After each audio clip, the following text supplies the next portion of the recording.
we good to go? We are good to go. Stay in the light, baby. There you go. That's what I've heard my whole life. Go towards the light. Yeah, we're ready, baby. All right. So, I want to talk about love tonight. Love. Yeah. Love. Yeah. How many of you remember your first love? Remember your first love? I do. Debbie Rubenstein. Narci. I remember my first love. His name was George. He was the exact opposite of everything I like in a man. I was in my 20s. I was dumb. So dumb. I just wanted to be on the arm of a pretty boy. Yikes. No depth needed. He was a man's man, and now saying that, I just laugh because I can't even imagine what that means now. But then, he was macho, he was arrogant, he was competitive, he was into sports, all and any sports. And he was an auto aficionado. And all he had was a fleet of broken down hoopties to show for his passion. But did he know how to treat a lady? He said some of those hoopties were worth some money. But I didn't believe him. After a few, George was irresponsible. He was flirtatious, and he was a fly-by-the-seat-of-his-pants kind of guy. For me, he was that old pair of kicks that, you just can't bring yourself to throw out no matter how broken in they are. They hurt your feet sometimes, but most of the time, they're just old faithfuls. All those years dating had become routine. We'd go out to our favorite restaurant, have a meal, dessert, home for a little bit of TV, a little romance, lights out. But this night was a little bit different. I got ready and waited for the proper amount of time for George to primp. He was a primper. He had his side of the bathroom looked like a beauty supply house. He had every product and every gadget. I sat there for a while, and after about a half an hour, I heard that shower start up again. I yelled to him, "What are you doing?" He said, "It's not working out, I gotta start all over again." Damn. That's quite effeminate. So, we were a little bit late. We were a little bit late to dinner that night. But we had our dinner, our dessert. We got back home, a little TV, a little romance. Sacked out, lights out. And at about 2 o'clock in the morning, George sat up and screamed, "My car! My car!" Commercial break. Thank you, whoever did that. We got a commercial break where I have a word from our sponsor. Let's see who our sponsor is tonight. Tonight, our sponsor is Duke Cannon and a big-ass bar of soap. So let's see something about Duke Cannon. Duke Cannon never wanes. During the warm summer months, most folks are content to lay around indoors and subsist on wafts of artificially cooled air, but not Duke Cannon. Perpetually in growth mode, he knows that his time is better spent in the open fields at dusk.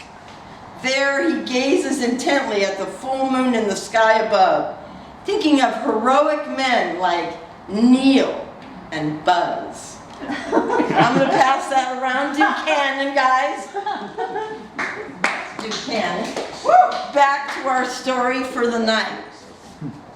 George woke up at 2:30 to the sound of an engine turning over. He looked outside the window, and there went his precious broken down piece of shit, primer gray Datsun 240Z. He told me that this was a hot car and a lot of people wanted it. I didn't believe him at the time, but there it went. He jumped out of that bed and started running around that room throwing on his clothes. He said, I gotta get my car back. I said, we gotta call the fucking cops, right? He was like, we can't call the cops, I don't have any insurance, it's not registered, blah, blah, blah, blah, blah. So he just looked at me and said, I need your car keys. I said, are you kidding me? I got a Mazda 323. But I saw the desperation. He grabbed those keys and tore down those stairs, and off he went. And I just paced and paced in my little studio apartment like a cat in a cage. Damn, I waited and it passed and I felt sick. It was horrible and I didn't call the cops. I didn't want to cause trouble for George. So I waited and all of a sudden I hear these loud footsteps coming up the steps. I was scared shitless. Well, I stood there and I waited and the door busted open. It was George. Oh my God, he wasn't hurt. And he looked at me and said, get your clothes on, we gotta go right now. Right now, we gotta go. I didn't know what was going on. I said, what's up? And he said, I'll tell you in the car, come on. I raced down those steps and I froze at the bottom. And my mouth just hung open. There was his piece of shit, primer gray, Datsun 240Z. You fucking got the car back. He said, I got it back. So what happened? He goes, get in the car, we gotta go get your car. We get in the car, and we start driving. He said, I was driving down Ventura Boulevard, this is in Studio City. And he said, looking and looking and looking, and finally he saw them. Pulled on the side of the road with the car, couldn't get the headlights on. He said, for once in my life I felt so good I didn't repair something on that piece of shit car. They couldn't get the headlights on and he pulled up right behind them and started honking the horn. They started flying down Ventura Boulevard, 70 miles an hour. He goes, no cops, 3 o'clock in the morning. Honking that horn. He said, it was fantastic. And finally I got my break. They turned left on a dead-end street. He said he went all the way down to the end of that street. And he followed him all the way down there, and the way he puts it, they swung that Mazda 323 around, blocked that street from them coming through. And he got out of that car and he said, I was a crazy man, swearing and swinging a screwdriver like he could do anything with a screwdriver. Swinging it, and they held their hands up and said, dude, we don't want any trouble. Walk away from your car. And he parked my car, locked it up, and came to get me. I said, shit, and he was like, I got my fucking car, and he was yelling and screaming. And then I noticed a paper bag at my feet. I looked at George, I said, hey, is this your paper bag? And he said, no. And we looked at each other and said, holy shit! Commercial break.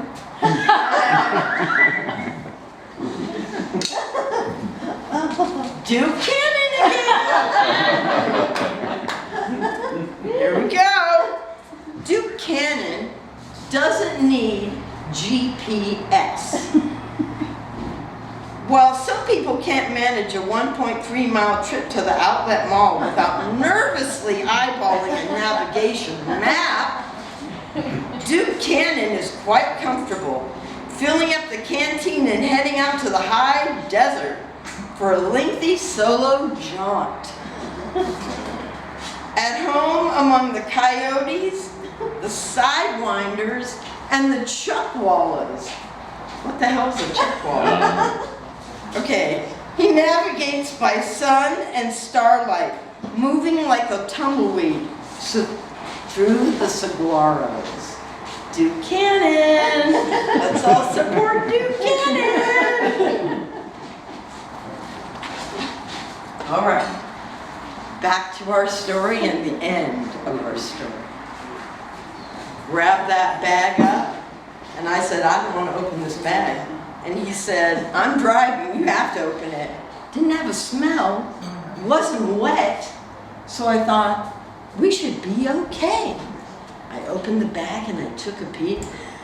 It was filled with cash. Loose cash. So I said, looks like our car thieves have hit somewhere prior to us. And he started screaming, fuck yeah, man! I got my car back, I made some money, I am looking good, what a night! We get back to the house, park his car, he comes in, and he's screaming, he's so happy, boom. Goes right to sleep. Me, I'm pacing again. I was nervous, I didn't know what to do. Then all of a sudden, car lights go by my apartment. And I just quietly stood there. We go, the car lights come back again. I said, George, get up. They are back. And they are back for their money. And they're circling your car.